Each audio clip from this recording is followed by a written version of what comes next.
الله الله يا ربي الله الله ومن قلبي علي توضى كده من الها صلى الفجر ولف في مصر وحواليها الله الله على الأزهر الله الله الله أكبر أم الدنيا كمان واكتر لو قلت اوصفها انا مش هنصفها واكفيها الله الله يا رايحين على مصر مين يبعت سلامي في كلمتين يا أهل الله مشتاق لناسها الطيبين ودي ياما فيها مخلصين يا ما شاء الله وفي أزهر العلماء تقدر تقول ما تشاء ده أنا والله بدعي لهم رب السما وقولوا امين ان شاء الله ان شاء الله الله الله يا ربي الله الله ومن قلبي علي توضى كده من الها صلى الفجر ولف في مصر وحواليها الله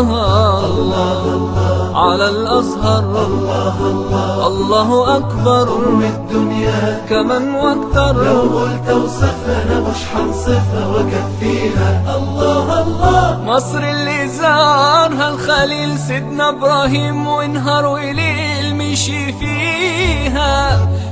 استجاب رب العباد لما دعاه موسى الكليم عاش فيها والسيدة العذراء اجتازت الصحراء خطويها واللي كبر على أرضها يوسف نبي وصديق وحماها الله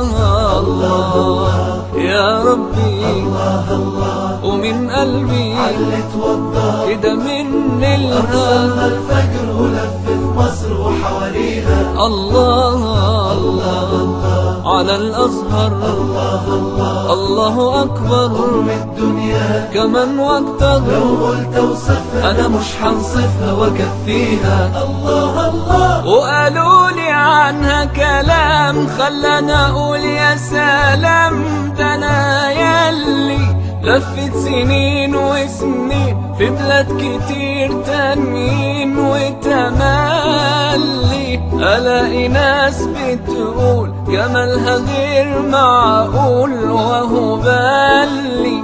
حسيت وانا من اهلها بحاجات تخلي العقل يطير الله الله يا ربي الله الله ومن قلبي علي توضى كده من الها صلى الفجر ولف في مصر وحواليها